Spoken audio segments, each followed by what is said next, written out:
Hello students, I welcome you all to my channel Knowledge of Accounts, and my today's video is for class 12th. So I am taking the further part of cash flow statement today, and on that day I explained in my last video the half part of cash flow from operating activities. So today I am taking the remaining half part of operating activities only, that means cash flow from operating activities. So let's start. Cash flow statement, as I explained in my last video also, that heading is quite important. आप लोगों को heading जरूर लिखनी है. Cash flow statement for the year ended 31st March, the year you will mention. Okay. Then the columns are very clear, particulars and two amount columns. And the first heading or first part is your cash flow from operating activities. In that I explained you net profit before tax is the first item, and that you will calculate in the working note. And that format also I explained on that day only. So let us revise it quickly.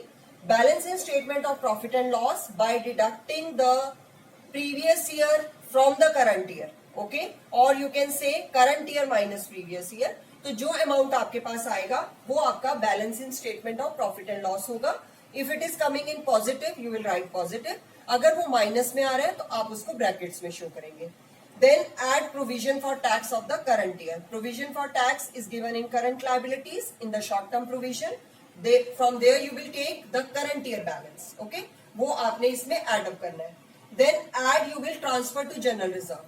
General reserve आपका reserve and surplus head के अंदर balancing statement of P&L के बाद दिया रहता है in the working note. Okay, so वहां से आप उसको देखेंगे. If it is increasing from the last year तो वो आप add transfer to general reserve add कर देंगे, और अगर डिक्रीजिंग है तो आप माइनस कर देंगे. क्लियर है?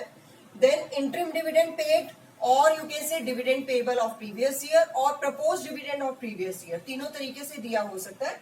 That you will add up again. Okay, and then कोई रिफंड ऑफ टैक्स अगर दिया हुआ है that you will deduct, and then ultimate you will get net profit before tax. Okay, वो बैलेंस आपने यहाँ ट्रांसफर किया. उसके बाद आपने क्या शो करना है? Adjustment of non cash and non operating items.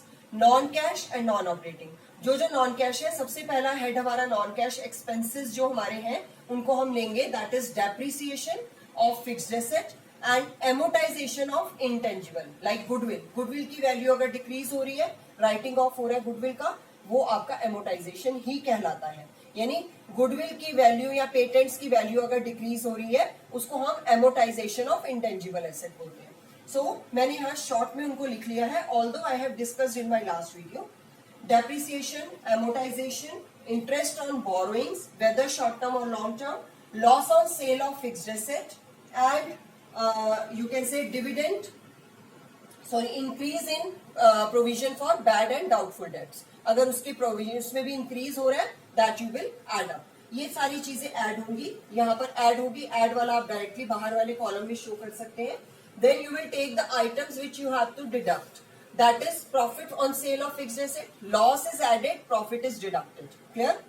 Interest on borrowings is added up and interest received on investment is deducted. Income है वो डिडक्ट होगी आपका. Interest received, rent received, dividend received.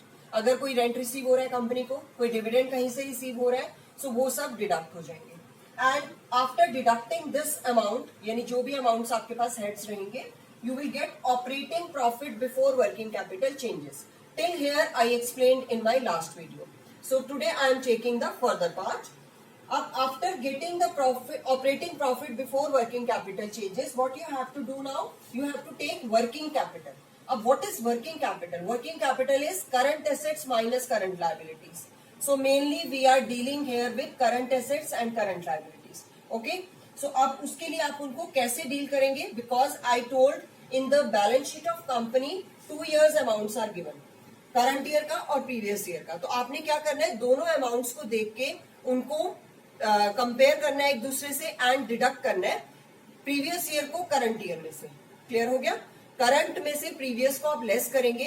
अगर तो आपके पास पॉजिटिव फिगर आ रहा है that means it is increasing. अगर नेगेटिव फिगर आ रहा है तो इट इज डिक्रीजिंग. क्लियर हो गया? सो अब हम इसको कैसे शो करेंगे? What we will add? इसके लिए आपको एक फॉर्मूला या आप कह सकते हैं इसको याद कर लेना है कि किसका इंक्रीज और डिक्रीज आपको ऐड करना है, किसका इंक्रीज डिक्रीज लेस करना है, like this. So here add में आपने क्या कहना है, इंक्रीज इन करंट लायबिलिटी. अगर करंट लायबिलिटी बढ़ रही है, like if I am taking one current liability, trade payable. Okay, trade payable is increasing, so we will add the increase. हम क्या ऐड करेंगे, इंक्रीज अमाउंट. क्लियर है, trade payable, bills payable, creditors का दोनों का कॉम्बिनेशन आपका trade payable होता है. ठीक है, इसके अलावा अगर आपके कोई और लाइक अदर करंट लायबिलिटीज में कोई एक्सपेंसेस दिए हुए हैं, like outstanding salary, outstanding wages, like this, वो वाला अगर आपका बढ़ रहा है, it is increasing, so you will add it. Okay, clear हो गया. So increase in current liability will be added and decrease in current assets will also be added. अगर करंट एसेट डिक्रीज हो रही है, like stock, inventory, inventory is decreasing, तो आप add up कर देंगे. Trade receivable is decreasing, you will add up the decreased और you can say decreased amount by deducting the previous year from the current year, और you can say current year minus previous year. जो अमाउंट अगर positive आ रहा है तो it is increasing, negative आ रहा है तो इट इज डिक्रीजिंग. तो डिक्रीजिंग है एसेट्स का, तो आप ऐड करेंगे, और लायबिलिटी का इंक्रीज आप ऐड करेंगे. ओके, और लेस क्या करेंगे, decrease in current liability will be deducted. Like अगर ट्रेड पेबल डिक्रीज हो रहे हैं तो वो आप क्या करोगे, लेस करोगे. क्लियर है ना. और सेम वे अगर आपकी एसेट्स जो है वो बढ़ रही हैं, इंक्रीज हो रही हैं, that will be deducted. Increase in current assets will be deducted.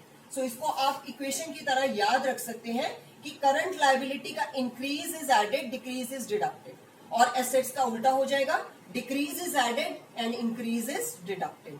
Clear हो गया. और इसमें आप अलग अलग हेड लिख के दिखाएंगे, लाइक ट्रेड पेबल इंक्रीज हो रहे हैं, तो you will show increase in trade payable will be added. Okay, trade receivable is decreasing, you will show decrease in trade receivable, that will be added, क्योंकि decrease in current asset is added. Okay, ऐसे inventory है आपका, current investment है, या कोई भी और heads आपके दिए हुए हैं, like prepaid expenses are there, outstanding expenses are there. Outstanding expenses is current liability, prepaid expenses is asset, current asset. उसके according you will take which asset is increasing, which asset is decreasing. Clear है. And which liability is increasing, current liability, and which current liability is decreasing. Increase of current liability will be added and decrease of current liability will be deducted. And opposite for the assets, decrease in current assets will be added and increase in current assets will be deducted. Okay, इसके बाद आपने deduct कर लिया. Deduct मैंने अभी बताया minus में आप शो करते हैं ब्रैकेट के अंदर, और आपने माइनस करके जो अमाउंट आएगा आपका उसको हम क्या हेड बोलेंगे, ये हेड्स भी आपको जरूर लिखने हैं. तो the head is cash generated from operating activities, यानी ऑपरेटिंग एक्टिविटीज से हमारा जो कैश जनरेट हुआ है, that is the amount whatever is there. Less income tax paid. Okay, अब जो इनकम टैक्स हमने यहाँ पर जो प्रोविजन लिया था, ये provision of the current year था. ओके, अगर कोई टैक्स आपको नहीं दिया हुआ है तो provision of previous year will be deducted. Clear. Current year को यहाँ ऐड करेंगे, प्रीवियस ईयर को यहाँ डिडक्ट कर देंगे, और अगर आपको actual tax paid of the year is given, that you will deduct. Clear है, यानी जो भी टैक्स हमने पे किया है उसको हम यहाँ पर डिडक्ट कर देंगे. प्रॉफिट बिफोर टैक्स में हमने वो एड अप कर लिया निकालने के लिए, और यहाँ पर हम उसको अब डिडक्ट कर देंगे, सो दैट हम एक्चुअल प्रॉफिट निकाल सके.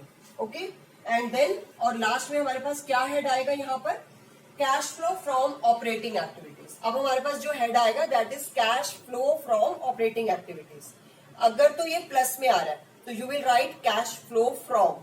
ओके, अगर ये नेगेटिव आ रहा है तो it will come cash used in operating activities. Flow from की जगह आप क्या लिख देंगे, यूज्ड इन. ठीक है. सो अब ये वाला हेड जो यहाँ आएगा, इसके बाद आप क्या कर देंगे, यहाँ पर क्लोज कर देंगे दिस अकाउंट को, यानी दिस वाले कॉलम को यहाँ पे आपने क्लोज कर दिया फॉर ऑपरेटिंग एक्टिविटीज, और वो वाला हेड आपका यहाँ पर जो भी अमाउंट आएगा वो यहाँ बाहर वाले कॉलम पे आप शो कर देंगे. तो this is the complete first part, यानी फर्स्ट पार्ट आपका कंप्लीट हो गया of operating activities. Okay, so hope मैंने बहुत अच्छे से आप लोगों को समझा दिया है कैसे आपको डील करना है with the activities and with the current assets, current liabilities. Although ये पार्ट मैंने पिछले वीडियो में भी एक्सप्लेन किया था.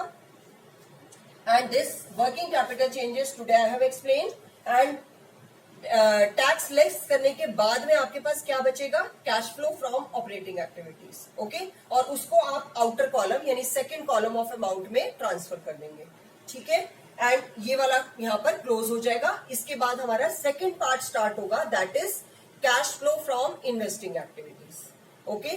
So students, hope you must like the video and you are going to get benefit from this video, and the format is very much clear to you people, and try solving the numericals. अगर कोई भी problem आती है, if you have any queries you can ask in comment section, and see you in my next video. Keep on watching the channel and videos on regular basis and share it with your friends. So students, till my next video will come, bye bye.